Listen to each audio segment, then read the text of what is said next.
Good morning, it's me. It's September 8th, 2022. I am Kenny Polcari, your host of the party, and here are the things you need to know about the market. Stocks rallied hard yesterday after the Wall Street Journal confirms the next Fed move. And this morning, Goldman Sachs just confirms the story, changing their forecast about the pace of rate increases as well. And oil, it finally found support at $81 a barrel as the strong dollar puts pressure on commodities. Mortgage rates hit 7% yesterday.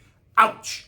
Okay, what do we have for dinner? Well, we're going to make the lemon chicken. It's a great party favorite. So stocks surged higher, partly due to sellers' exhaustion, partly due to confirmation of what's next in the story that was published by the Wall Street Journal from the Fed, right? Followed up by our friends at Goldman Sachs this morning. Yesterday, when the bell rang, the Dow gained 435 points or 1.5%. The S&P up 72 points or 1.8%. The NASDAQ gaining 250 points or 2%. The Russell added 40 points or 2.2%, while the transports ended in last place, gaining 73 points or just 0.5%. So the Wall Street Journal confirms what many of us have been expecting for a while now. It's T minus 13 days and the Fed is not going to cave. Rates expected to go higher by 75 basis points, taking the Fed funds rate to the 3.25% band, leaving us just 2 meetings away from the 4% target that many of the Fed members have been suggesting. Now, the article was written by Nick Timiraos, right, who many define as the Fed whisperer, which leads you to ask, how can he whisper what the Fed is going to do unless someone at the Fed whispers it in his ear? Which brings up the question, who is Deep Throat at the Fed?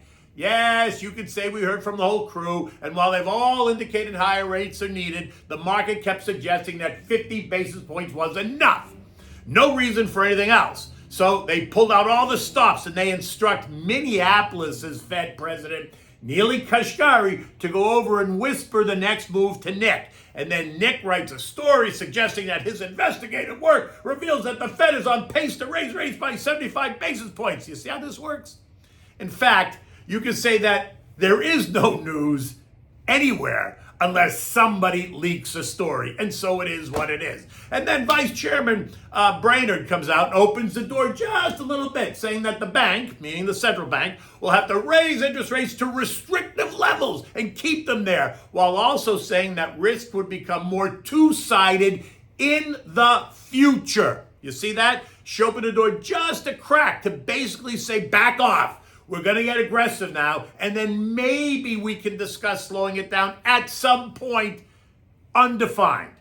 On the back of that this morning, we have another Fed favorite, none other than our friends at Goldman Sachs, Jan Hatzius, who came out in a research note this morning and said that they are now lifting their forecast for the future pace of hikes. They see 75 base points in September, and they see 50 in November. And that just about seals it, right? The Wall Street Journal and Goldman Sachs both confirming what the next move is. And today at 9 o'clock, J.J. Powell is due to speak at the Cato Institute. Do you really think he's going to suggest anything different after all the hard work yesterday? Now, look, there's plenty of opportunity, right? Stocks have gotten beaten up over the past 2 weeks. The major index is down a little bit more than 10% after the surge off the June lows that took stocks up nearly 15%. On Tuesday, we saw the S&P trade down to 38.86, still well above the June lows, but where it appeared that sellers became exhausted, not willing to hit the sell button any longer as speculation ran rampant about what the next Fed move might be, would be, could be, should be, you say it. Every sector, with the exception of energy, rose significantly yesterday. Utilities, XLU, ringing the bell, up 3.1%. Think higher electricity rates. Consumer discretionary up 3%. Basic materials up 2.7%. Communications, real estate, and financials all up 2%. Industrials and tech and healthcare up 1.5%. Disruptive tech, ARC, up 3.5%. Retail and airlines up 3%. Semi, cybersecurity, and artificial intelligence all up about 1.7%. Right? All while energy fell, right? The XLE was down 1%, still leaving it, though, up 41% year to date. Now, look, they're creating hysteria around energy. The China lockdown with Chengdu now locked down indefinitely, right? 21 million people told you can't go out of your house. And then the recession that's supposedly not here is causing all kinds of angst around demand destruction. And then rising U.S. interest rates that's sending the dollar higher is putting pressure on all commodities. As remember, commodities are priced in dollars, so there's an inverse effect. A rising dollar causes oil and other commodities to fall in value, and it doesn't mean that demand is declining at all. It just means that a stronger dollar forces prices lower. It's a math problem, not a demand problem. That being said, they've taken oil to $81 a barrel, right? Back to levels last seen in February, March of 22. Also a level that I think will hold, and right now it has. And when the hysteria stops and we start pricing in what's happening in Europe, recall Vlad this morning threatens to let Europeans freeze this winter, and the winter here in the Northern Hemisphere, I think it starts to move higher again. Look, Russian oil is off the market. The U.S. upped its demand expectations for next year while supplies are expected to slow. The Saudis upped their global demand expectations last week, and they cut production this week to defend the price of oil, and I suspect that they will continue to cut production to defend the price of oil if it starts to fall further from here, right? But the momentum right now has been lower. So there's no need to jump in front of a speeding train, although I think this is probably the lows for now, but your call.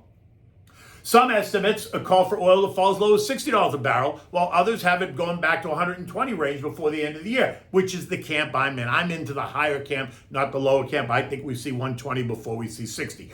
Gold, which they also smashed over the past 2 weeks. Again, think the rising dollar, taking it right back to the 1700 level where it found support as I suggested it would. It's now trading back up at 1735 as investors always try to find a true safety in gold when they expect more volatility ahead. Gold remains in the 1700, 1760 range. Treasury yields backed off just a bit yesterday, and that also helped fuel the surge, but they still remain inverted, right? And with rates expected to go up, guess what happened to the 30-year mortgage yesterday? 30-year fixed rates for someone with a 720 FICO score top 7%. 7%. That's up 140% from January. And if you have a 760 FICO score, maybe you're going to get a rate around 6.5%. Just think about what that's going to do to the housing market. We haven't even finished pushing rates up yet. Could we be seeing 8% mortgages by Christmas? I mean, could that be possible? The dollar index, which has surged by nearly 6% since mid-August to trade up to 110.30, is backing off a bit as it digests the move, and that is helping the mood. It helped the mood yesterday, and it's helping the mood again this morning. European stocks are trading mixed as they await the jumbo rate hike that's about to come. Expectations is for a 75 basis point hike from the ECB, while the whisper numbers suggest 100 basis points. And we all know that Christine Lagarde at the ECB is way behind the eight ball. All inflation is hitting 9.7% and likely going higher in the months ahead. What was Christine Lagarde thinking? What was she thinking? Once again, it feels like she too was asleep at the wheel. U.S. futures this morning are up small, but they're up. The Dow's up 30, the S&P's up 3, the Nasdaq's up 7, the Russell's flat. Today's focus is all going to be on what J.J. Powell has to say this morning at 9 o'clock. Do not expect him to change the narrative. He cannot do that now. He'll lose all credibility, or at least whatever he has left. There is no real eco data of any consequence today to speak of, so expect the chatter is all going to be around Jay Powell and the Fed and next week's CPI and PPI reports, which, by the way, I suspect will be a little bit better, but will not change the narrative for the Fed. Friday brings us 3 Fed speakers, Evans at 10, Waller and George both at 12, and they too are not going to change the narrative. So don't try to read between the lines because that's not happening. The S&P closed at 39.79, right? Up a whopping 1.8%. Setting us up to challenge a trendline resistance at 4,020. While we got a rally yesterday, traders and investors are pricing stocks ahead of what is expected to be a hard landing and a potential deeper recession. Look for earnings estimates to be revised lower starting, this week, next week, in the next couple of weeks. Recall that earnings start all over again in about 1 month, right? Second week of October, we're going to start the whole beauty pageant all over again. So get ready for that. In any event, As we discussed, September and October tend to be months where the market is full of volatility and some angst. And I suspect it's not going to change this year, right? Stay focused. Remember what we said. Stay focused. Put your money in an account. If you're nervous, keep it in cash, but put it away into the account so it's in there. Be prepared to put it to work. Get your shopping list ready. I always say it's better to remain in the game than to try to sell everything or go to cash and buy everything and then sell everything again, go to cash. I think that's ridiculous as a long-term investor. Don't do that. In any event, remember, big, boring, beautiful names are the place to be in this uncertain environment, and they will offer some shelter in the storm. And if you own the good, solid U.S. mega cap names that are decent divvy payers, and sit tight.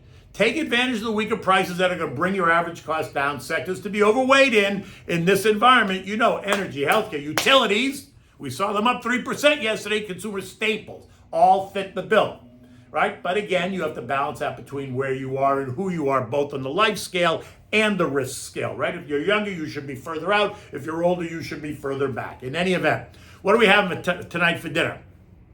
We're going to make the lemon chicken, right? This is such a great dish, and it's great for a party, right? And it's easy to prepare. It goes a long way. You can make it ahead of time and just heat it up in the oven when you're ready. So you can make it the day before and then heat it up in the oven when you're ready. You serve it with another entree in a buffet style, along with a large mixed green salad, maybe some rice pilaf and some a green vegetable, sauteed broccolini, whatever. It makes a great presentation, and it's a great dish to serve, like I said, to your guests at a party. Okay, so what you need boneless, skinless breasts and thighs. You want to rinse them, drain them, pat them dry with paper towels, just so that they're dry. Now you need 4 lemons sliced into into slices. You need seasoned flour, meaning with salt and pepper. You need beef broth, butter, and a bit of olive oil. You want to cut the chicken breasts and thighs just into bite-sized pieces. So just cut them up just big enough that you can pick them up and they're bite-sized. You want to dredge those bite-sized pieces in the seasoned flour and then set it aside. Next, in a large saute pan, you want to melt some butter, a quarter of a stick, and a bit of olive oil. Use a big saute pan, a little bit of olive oil to prevent the butter from burning. Make sure it gets hot. Then add the chicken. Add enough to fill the pan. Don't overcrowd it because it'll suck the heat out of the pan. Keep the heat on medium high to high. Brown the chicken all over. It'll take on like this golden hue. Maybe it's 5 to 8 minutes by the time you do that. Now add enough chicken broth just to bathe the chicken pieces, and then lay the lemon slices on top of the chicken and then cover it with a cover so that it steams, right? Turn the heat to medium low, allow the lemon and the broth to permeate the chicken, about 3 to 5 minutes more. Now, keep your eye on it, turn the chicken so that it doesn't burn. Now, when the broth is going to begin to thicken, so make sure you don't overcook it. When it's done, transfer it to a baking dish. Repeat the process for the balance of the chicken, right? Cover it to keep it warm until you're complete, or put it in the oven until you're complete, right? You're gonna finish doing that saute thing until you've done all the chicken. Once you've done all the chicken, you've got this big baking dish. If you're going to eat it right away, then just serve it immediately on the buffet table. If you're making it the day before, say for tomorrow, cover it tight with tin foil. Let it cool, leave it on the counter, let it cool down. Once it's cooled down, put it in the refrigerator. Tomorrow when you eat it, take it out of the fridge, maybe an hour before. Let it come up to room temperature. Turn your oven on 300 degrees. Put the baking dish in the oven at 300 degrees. Keep it covered. And let it come back. You can always add a little bit of beef broth the next day when you put it in the oven to help bring it back to life. But either way, it's a great dish. It's easy to make. It goes a long way. It's a fan favorite. It's a gorgeous day outside. The sun is up. The market's about to open. I got to go get my beard trimmed. Until tomorrow, have a good day.